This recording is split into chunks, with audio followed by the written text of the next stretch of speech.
All right, hello and welcome to Leviathan News. I'm Sam, and I'm also here with DeFi Advisor. How are you, sir, doing today? DA, can you hear me?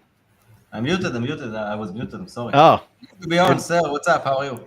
I'm good. Good to see you as always, and Yeah, excited about our guest today for sure. yeah. This is the first time we got DMH DeFi Made Here, who is joining us. He is actually. What is your title over at Fluid and Instadapp, DMH? Oh, I can't hear you guys. Oh, you can't hear me? Okay, Like, hold on. We're having. Can you? I can't hear you for straight 1 minute. I don't know what happened. Is it better now? Can you hear us? Can you hear me? I can hear you. Can you hear me? Yeah, we can hear both of you. DMH, you there? All right, we're having some little technical issues at the moment, but we're going to get it sorted. I didn't change anything, but for some reason I stopped hearing you once you put it live. Oh, okay. Well, maybe you can refresh the page and come back and join us again, and we'll just. Otherwise, let's try to relaunch the episode or something, Sam. No, he can just refresh and come back. It's cool. Should I try to? Okay, I'll try to reconnect. Oh yeah, he can't. We're chatting. You and I are talking with him, DA. Yeah, I'm getting it. I'm gonna DM him. No, he's coming back. So we're having a little technical difficulties in the beginning of this. Everything was fine before we started the stream. I can hear you. Okay, now we're back. Okay. So sorry. DeFi Made Here, welcome back. We have all of our technical issues sorted out. Yeah, do we? I think so, yeah. Everybody can hear each other now. Yeah, I can hear you guys. Cool. What was that? Never had this kind of bug, have we? No, I don't know what's happening there. But so DeFi Made Here. What is your title? You're head of business development at Fluid. I'm now COO, whatever it means. Congrats. Yeah. Yeah, thank you. Awesome. So I have been seeing Fluid just tear up the timeline over the past few months, and it kind of spurred me with this interview to go out and do a bunch of research on it. And it's interesting. I mean, I've always loved Instadapp for what they've built. I think they've quietly been able to build a massive behemoth of a product in the background, and to see them come out and release a brand new type of DEX with some new like rehypothecation features seems pretty cool. So glad to have you on today, and I'm really excited to dig into some of the innovations that you guys have been pumping out over at Fluid. Yeah, thank you guys. Thank you for inviting me here, and it will be really pleasure for me to speak about Fluid. It's all what I do every day. Yeah, I like it. So before we jump into Fluid, maybe you can just give us a little background on like what you have been doing and like your history and how you kind of came into the COO role. Okay, so let me start like from the very beginning how I ended up in crypto. It was during 2020 COVID time. I was like doing my other job, and COVID, had a big influence on my job. And it's not like nothing happened with me. Just actually, I was abroad at that moment, and I was stuck abroad because I couldn't because all airports were shut. So I stuck abroad, and like I didn't see my family for a long time, and I didn't like that. So I decided I want to change my occupation. Like it was final decision for me, and I started like thinking what I can do in my life. Yeah, should I get one more education? Should I study like coding or something? And then I heard about crypto, so I started studying crypto. I didn't know about DeFi at that moment. Later in 2021, I found out DeFi exists, and I found it very interesting that I can put my money somewhere on the internet, earn some interest on it, and this is not just a scam. Yeah, it's some blockchain technology. I own this money, nobody can take it from me, and stuff like that. So I got very excited about it. I started studying DeFi like very intensely. All I was doing was just studying DeFi, trying, interacting with different dApps, understanding how they work and so on. And shortly after that, I also decided to start writing about it on Twitter. And here how people found out DMH, DeFi Made Here Twitter account. And my goal was, once I started using and like doing crypto full time, let's say, I realized that I want also to be a part of something, great, of to build. You get that itch to go build something.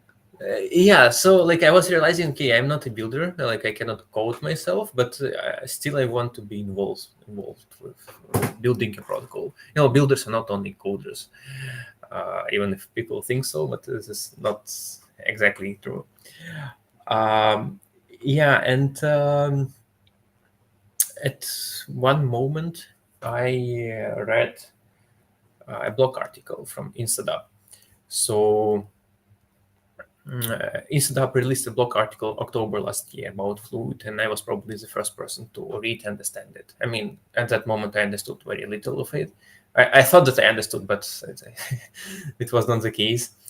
Still, like after reading it, I realized that this will be the greatest product, the greatest dApp in DeFi of all times.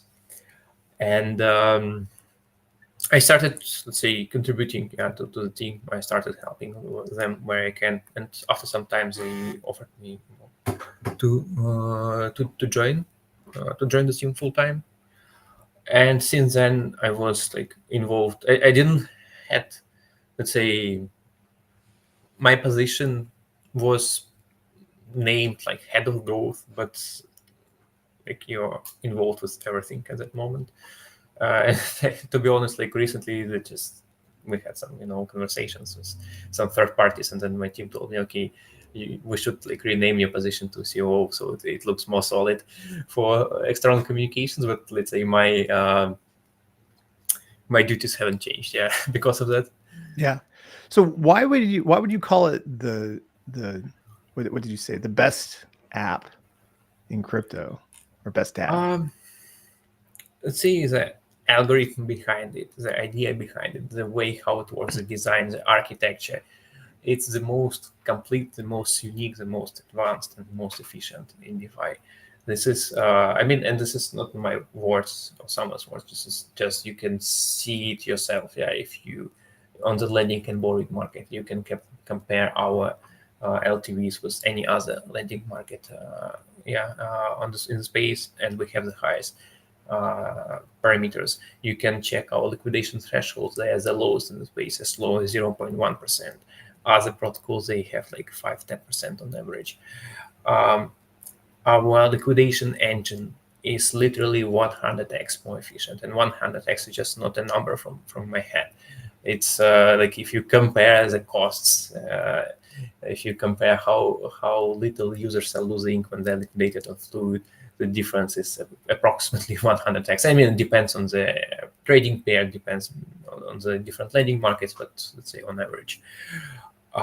If you check our DEX, that we generate liquidity, trading liquidity out of that, nobody can do that. And our for walls like CBBC, RapidBTC, or StakeETH, we generate up to $39 in trading liquidity per $1 in DEX TVL.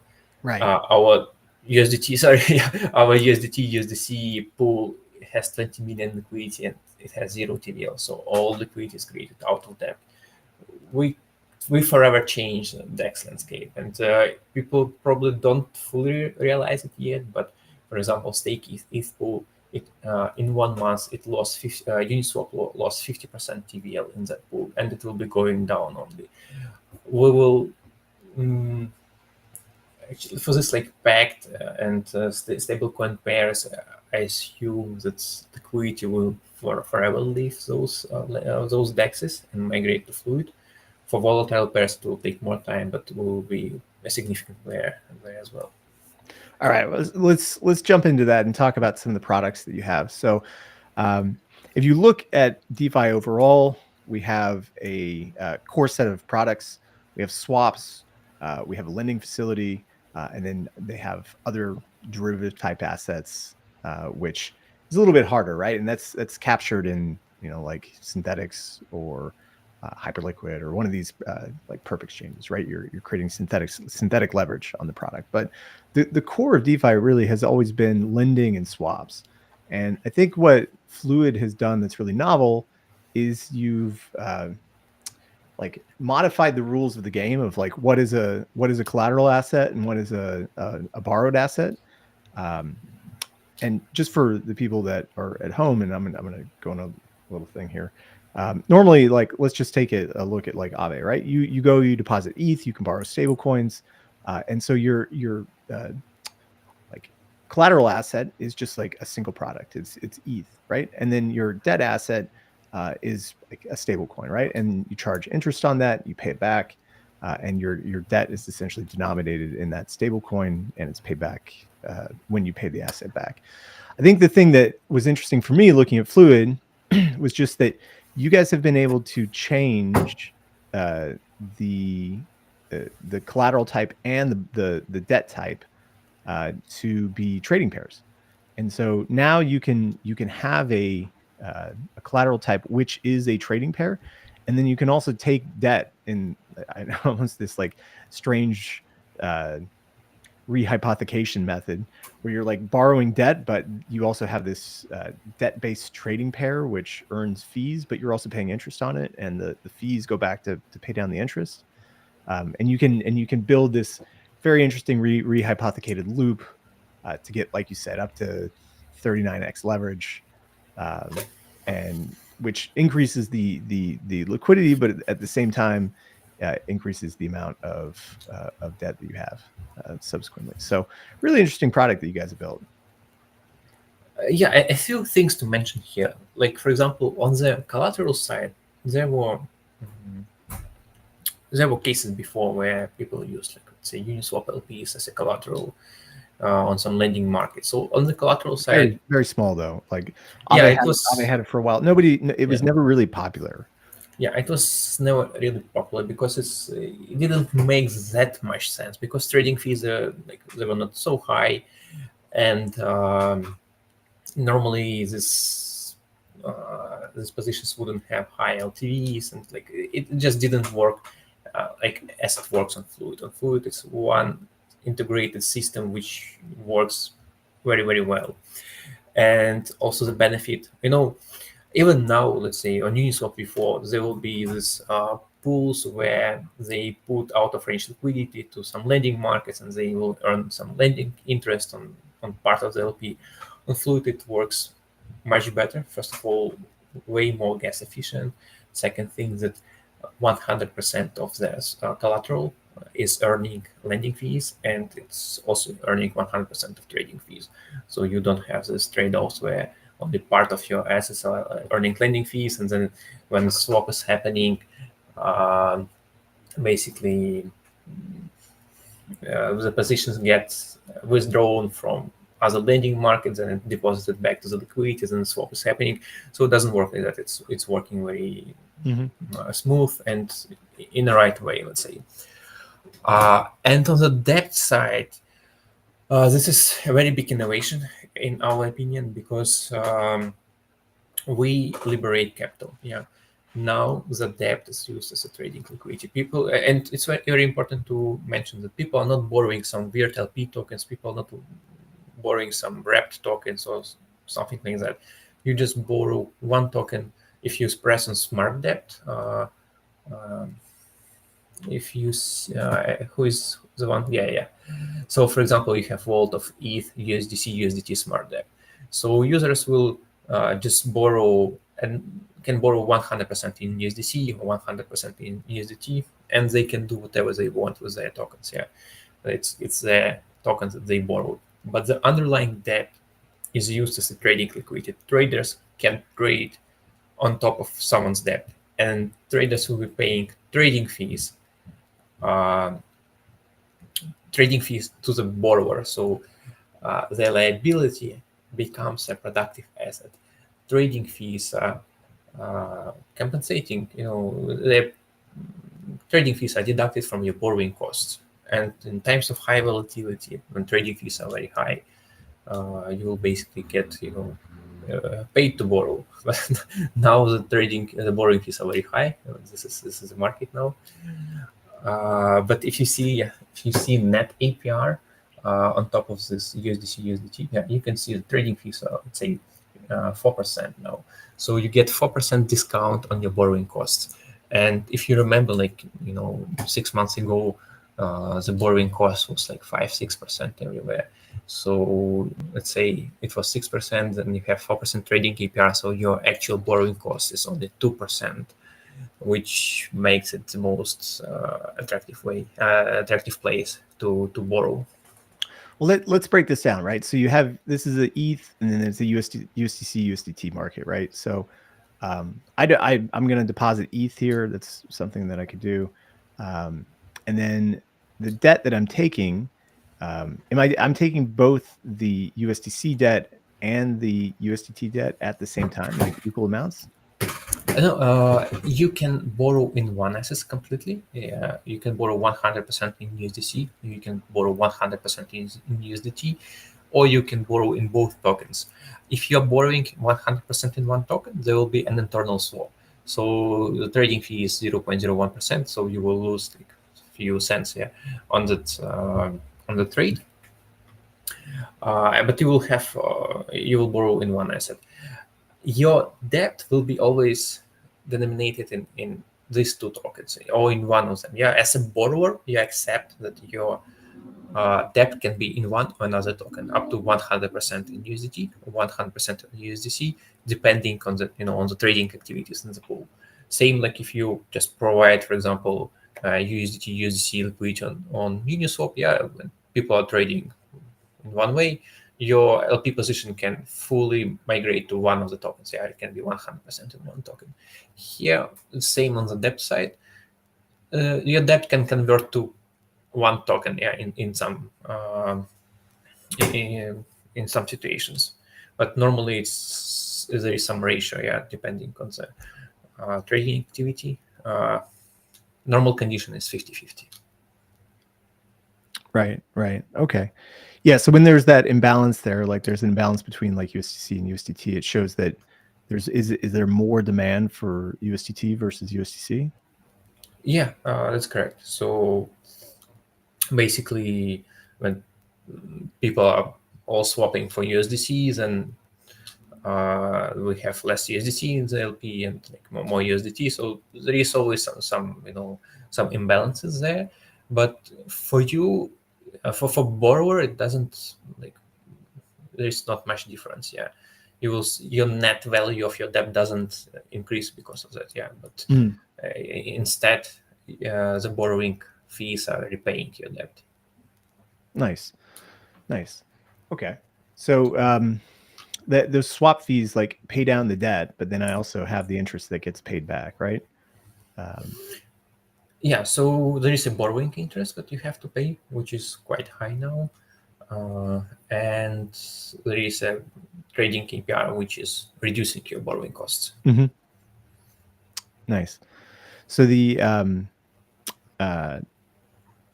like the system works in just having this like swap feature in here. And so like where does the USDC USDT that's borrowed, like where does that market go?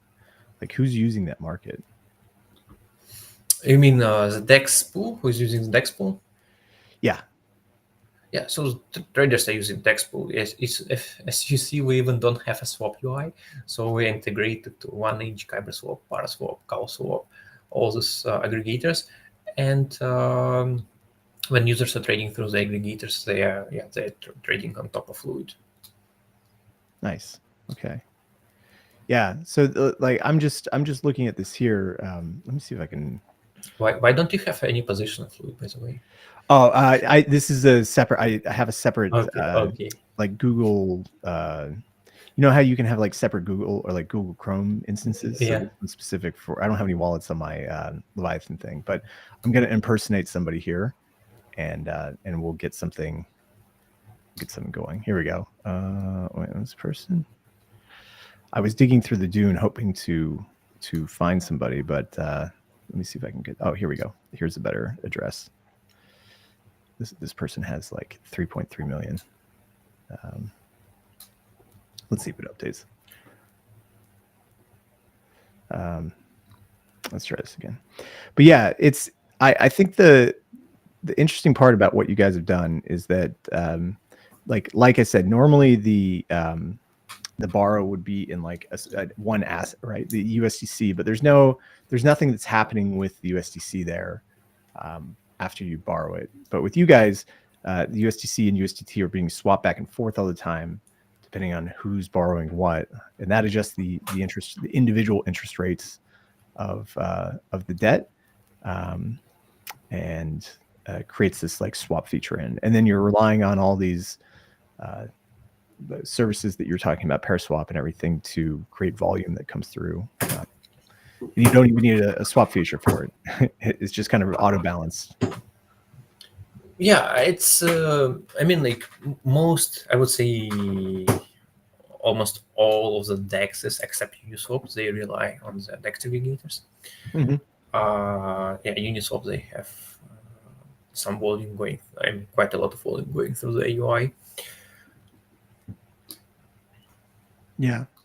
So I wanted to talk about like the different variants, right? So you have both the smart collateral and the smart debt, and so like the smart collateral is interesting because that's kind of like, or sorry, let's start with the smart debt, because the smart debt is like having that market that we talked about with the USDC USDT market, but you can also kind of leverage loop it using smart collateral and smart debt, where you can take like ETH and then wrap stake ETH, and then you can like borrow in those two assets, which adds it back to the liquidity in a, rehypothecating it, and then deposit that in and get like some pretty incredible liquidity to scale up, right? Yeah. So how it works? Let's start with a very simple example. On any lending market, you have stake ETH leverage loop. Yeah, people. That's like everyone is using that. I mean, it's quite a big market. People lend stake ETH and they borrow ETH and they leverage loop the position, and then they have massive stake ETH collateral and they have massive ETH debt, and they are borrowing on the difference between stake ETH staking APR and ETH borrowing APR. So there is approximately 1% spread, and then you multiply it to your leverage, and that's how much you're getting paid. On Fluid, we also have the stake ETH leverage, but we also have a stake ETH smart collateral and stake ETH smart debt leverage. So basically, you leverage your smart collateral DEXLP and your smart debt DEXLP. And we allow for 95% LTV. 95% LTV stands for 20x leverage. At 20x leverage, your final position will look like 20x collateral and 19x debt. And 20x collateral plus 19x debt equals to 39x of trading liquidity, because both collateral and debt are used as a trading liquidity. So users are getting paid 20x lending fees. They pay 19x borrowing fees, plus they get paid 39x of trading fees. And for example, if a trading APR is only 2%, then your trading fees will be 78%. This is, this is like a very big trading APR. I mean, this is a very big yield for you, for the users. So with 2% trading APR on Fluid DEX, you will get paid 78% in trading fees. If you have 2% trading APR on any other DEX, then you're basically losing money on stake ETH. Yeah, because you can hold just stake ETH and you will be getting paid 3% for that. And if you're providing liquidity and getting 2%, then that doesn't make sense for you. And this is why I mentioned that Uniswap lost 50% of the ATVL in this pool after we launched Fluid DEX. because for Fluid to be sustainable, we need something around 1.5%, 1%, 2% the trading APR to be probably the most attractive yield farming place in DeFi. For others, just to be sustainable, they need at least 5-10% trading APR, something like that. Because you can just lend, for example, for it used to be like, say, lending APR for stablecoins used to be around 5%. Now it's much more, but it doesn't make sense to LP anywhere now. Especially like on Fluid for USDT, DEX LP, you don't even need to put any TVL. Yeah, you just borrow and you become liquidity provider. So this is a trick. Right. Yeah. Yeah. I mean, you're kind of like, you're offsetting the borrow with the trading fees. I think there's some like rehypothecation tricks which are taking place here. And it's only supported, like you can only do those rehypothecation tricks by having the smart collateral and the smart debt. Like if you didn't have those, it just wouldn't make sense because you'd be paying interest on it. So for USDT, we don't have smart collateral. Yeah. But I was talking about the ETH and BTC. So when you have both smart collateral and smart debt, right? Yeah, for this asset, like why would anyone just borrow stake ETH just without this leverage option? So this vault is just we have this vault for users who want to leverage, and you earn this leverage trading fees, and and it has very big demand. Yeah, it's all our vaults are basically capped. The capped for our vaults are reached by the users organically without any incentives. Right, because you're offering 4% on like 20x leverage, pretty much. You can get like 39x, you say, but it's like 20x leverage, and then you also have the debt as well too. So does it like net out? So it's whatever your 20x notional size is. So you take that 4% and you can just multiply by 20, and that's what your APRs are going to be. So you have to calculate net APR. Net APR is your net assets. Yeah. So your total TVL, the total collateral minus total borrowed, and then you calculate your APR on your net assets. You have to calculate net APR for on the lending markets. This is how it makes sense. For example, if you put 1 million position on stake ETH vault, smart collateral, smart net vault, and you leverage it 20 times, you have 39 millions of trading liquidity, and let's say you're earning 10% APR on that. You're earning 10% not on 39 million, but you're earning 10% on your 1 million which you put there. So this is how it works. Yeah. Well, DeFi Advisor, I think they've built something pretty interesting. We did have a couple of questions from our watchers. Yeah, let's go to the JPAL questions. I want to change this up. There we go. So JPAL asked, do you know of any financial markets being built on top of Fluid? So there will be many of them. And this is also important to understand that when Fluid launched, people were saying, okay, this is lending and borrowing market. Now people say, okay, it's also a DEX. We'll be launching more markets, more financial markets, and people will need to realize that Fluid is a layer. Yeah, it's a base layer. It's a liquidity layer for any financial market. We have some plans for the future. Like in the next few years, we'll have 5-10 major protocols and 10-20 minor protocols built on top of Fluid. So some of those that we have in mind are uncollateralized borrowing protocol. Another one can be, anything can be built. Yeah, it's just we'll be looking what has the most demand now, what makes the most sense for us, and we'll build the protocol. We have some thoughts, but also we believe that when forex markets will come on chain, Fluid will be the best place for forex markets. again, because of the smart debt feature, we will allow for extremely deep liquidity for the assets. And yeah, this is the way how we'll actually power the markets, for forex markets. And yeah, I mean, like, perps can be built on top of Fluid. Every new protocol which is built on top of Fluid, it taps into the same liquidity that we already have. So every new protocol will be contributing to the same liquidity and will be able to use the same liquidity from Fluid. That's the magic. So it's an ever-growing protocol, and it will be expanding both vertically and horizontally at the same time. We're expanding number of protocols, and we're expanding the liquidity when we launch new protocols.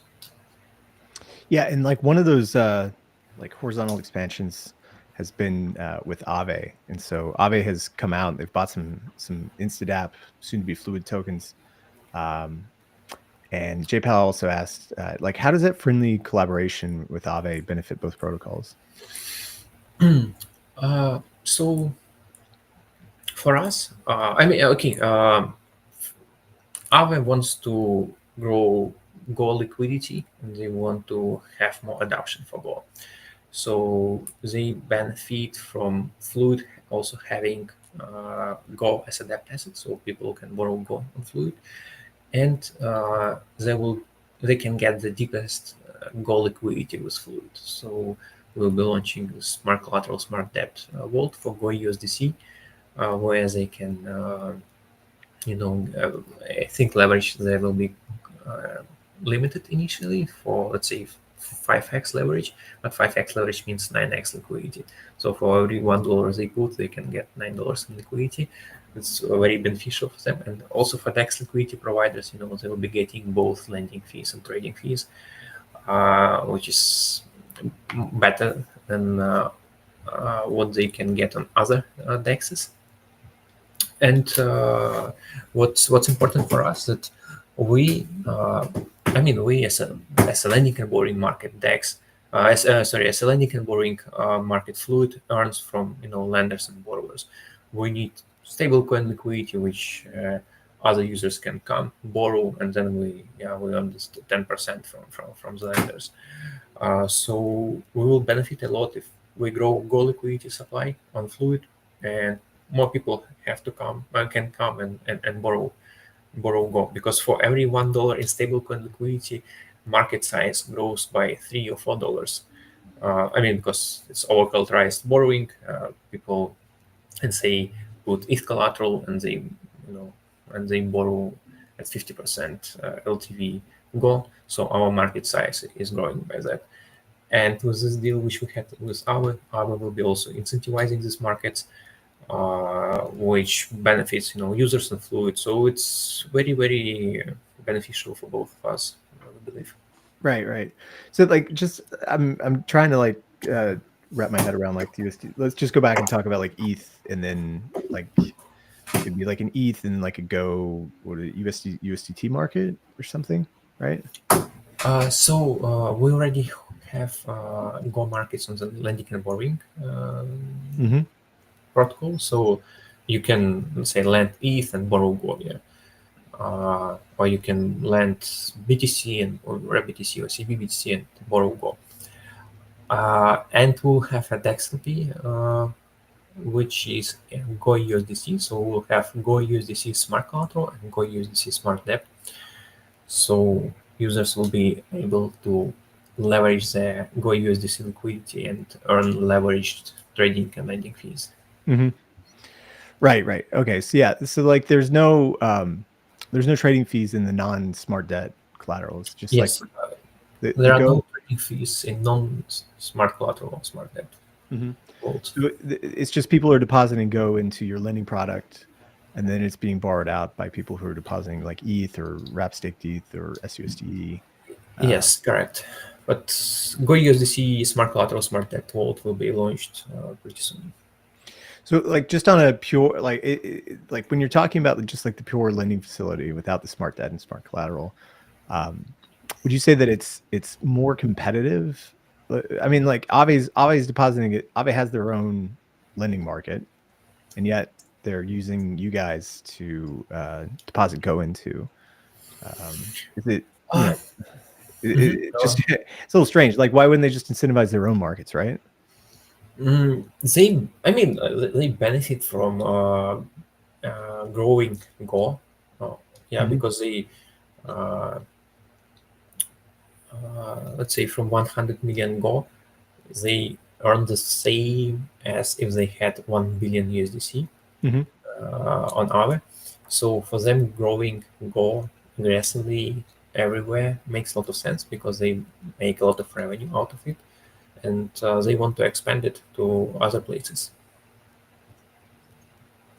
Got it. Yeah, just it's more liquidity, or more demand for it outside of Aave. So, I mean, that net APR that you can earn on Go right now is 24%. That's great for stable coins. The bull market is well in swing. Yeah, there is a lot of demand. Fluid has always a lot of demand. We never have enough liquidity. We will be incentivizing markets much more, starting from like this or next week. Because liquidity is our bottleneck, and stablecoin liquidity is our bottleneck. We need more stablecoin liquidity to grow faster. Right. Yeah. So go ahead, DeFi Advisor. No, I'm saying it fits the name. If you have continue with your thought flow, I actually think that you're taking it into brilliant places. This is why I'm enjoying just listening to it. Like I'm sure quite a few of the people in the audience, because I really think that you guys are giving like a deep perspective into how Fluid is built, which I think a lot of our specific audience, I think a lot of them find useful. So if you have like go ahead. I have some stuff that I want to ask, but I can wait with it. Yeah. No, I think it's they've kind of completed the circle and everything. I think the core, like one of the core things that we talk about when people decry like DEX liquidity provision is really the inefficiencies, right? Like you have to, especially in like Uniswap v2, not so much in v3, but definitely in v2, you're providing for the entire range, and so that means that on a normal day, probably 80 to maybe 90% of the total assets that are in those pools are probably not being used and maybe never will be used, depending on how much volatility there is in the market. And I think there's been a big push coming into like the end of this year with Fluid, and then you're also seeing some other protocols coming out which are going to allow to essentially like borrow out the unused assets, because that's kind of how I understand the smart debt, is that you're essentially allowing those, you're pairing them together, and then you're allowing the unused assets to essentially be borrowed out. And because they're like for like, you can like USDT to USDC, you're able to, or you guys have this system where you can borrow up to like 100%, right? On either side, and you get like swapped in or swapped over. Yeah. So you can borrow in one token, 100% in one token. There will be an internal swap in between, but it's yeah. I guess the only thing here was that like it increases the amount of exposure that you have to those assets, right? So like if there is ever like a USDC depeg again, how would that be handled by the smart debt LP? So if you're a borrower, you kind of don't care if asset depegs. I mean, if you're borrowing, for example, you're borrowing USDT and USDT depegs to zero, you will be the happiest person in the world. Right. You have to repay zero now. But with smart debt, you will not be the happiest person in the world, because a smart debt will be always in the token which has value. So with smart debt, you cannot short assets, but the net value of your debt will not decrease, because you borrow, let's say you borrow $1,000, one of these assets went to zero, but you still have to repay $1,000. So if you are planning to short assets, smart debt is not for you. If you're just planning to borrow and reduce your borrowing costs because of the trading fees, then smart debt is definitely the best thing. Yeah. There's another question that I think we can bring up by JPAL. Yeah, Fluid DEX v2. Can you say the image? Any details on Fluid DEX V2 that can be shared? Samyak, Yeah. co-founder, said it will be 10x better than DEX V1 and Uniswap V4. Yeah, with pleasure. we already have plans. Yeah, before we launched the DEX V1, we already knew what we want to improve, where we can improve, and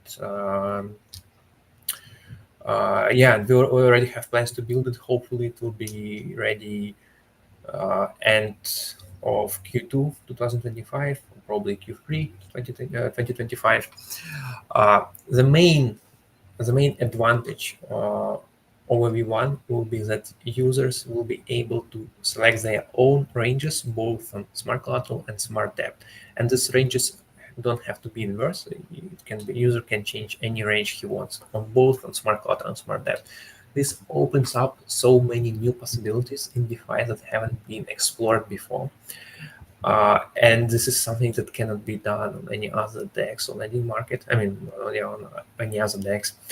And also DEX V2 will become, I don't know if it will become like fully permissionless, but we will allow other team to build on top of it. So, I mean, it will be actually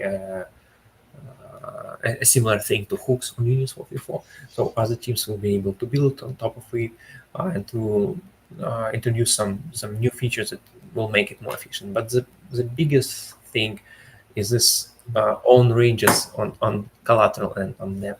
That's very exciting. Yeah, that's pretty cool. So, like, what sort of new strategies will that open up for people? So this is actually a good question, because we still have uh, to think about all the possible strategies, but users will become much more flexible with it. And with DEX, we are pretty confident that we will become the biggest DEX by volume in DeFi on chain. Yeah, and hopefully hopefully become the biggest DEX by volume by the end of 2025. That's our internal goals. Of course, it depends on how fast we build things. We sometimes take more time than we expect, but this is our internal plan. Very nice. Well, yeah, go ahead, DeFi Advisor. I wanted to ask you about the proposal about the inst to Fluid stuff. I don't know what's already like. What exactly is discussed, and where's the wind blowing, as they say. Like I definitely guess that this is where it's headed, and I am curious, even if it's not official yet, about how the Fluid token will be designed for investors, and I'm pretty sure it's going into revenue sharing direction, but of course I have no actual information, and I'm very curious if you can share about it. Like, for example, if it will be in any way similar to a VE model. I know that in the past UDMH had all kinds of criticisms about different mechanisms as well, and I'm sure you have your own view over there with the guys at Fluid about what the right way to create this kind of a token, which is probably also going to also be used for governance, but I imagine also for revenue sharing, especially with a project that's generating so much revenue, according to some of the stats that I've seen on X. Yeah, so it's shared in the proposal itself that for the first of all, this will be a migration. Yeah, this will be entity to Fluid migration. Even there will be no actual migration; it will be just rebrand. Users will not have to do anything from their side. The token address, contract address will remain the same, supply will remain the same, and stuff, and so on. Only the name will be, the ticker will be changed. It's possible to do with a contract of current entity token. For the revenue share, we are planning to have buybacks. We are planning to have the buybacks for Fluid token. We will come up with a separate proposal which gives more specifications and implementation plans for it.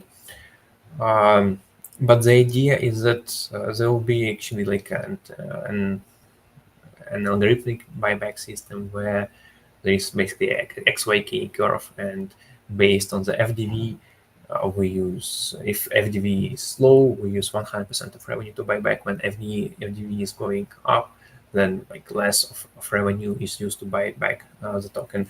This is pretty, by the way, this is pretty similar to what Maker, or now it's Sky ecosystem did before. They had just a normal buybacks, but after some time they told, okay, we'll be buying back less at high MDV and more at low MDV.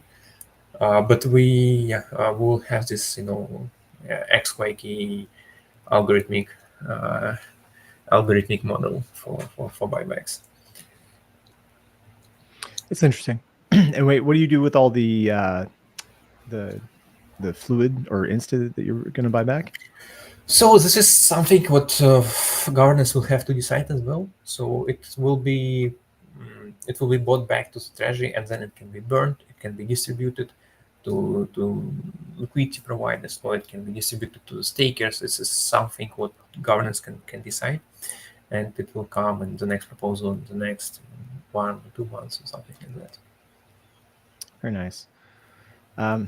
We're gonna have to wrap up here in a second, but let's see if I just have one more question. If that, like, if you've probably been heads down building for a while, and I know that takes you away from kind of looking at other protocols, but is there anything else in DeFi space that's gotten you excited over these past few months? Oh, this is true that it's very hard to keep up with with all the new things that are coming. I try my best to explore, to read through every new protocol and existing updates where I can, but still I cannot keep up. Actually, this year I think that Athena did a great job. Yeah, they introduced something new, and they succeeded. I like what they did. From other protocols,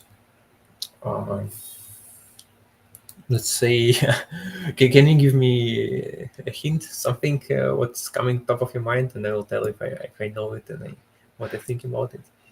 I mean, I've been really surprised to see some of the, we're still seeing stablecoin explorations even after a few years and so many different blowups.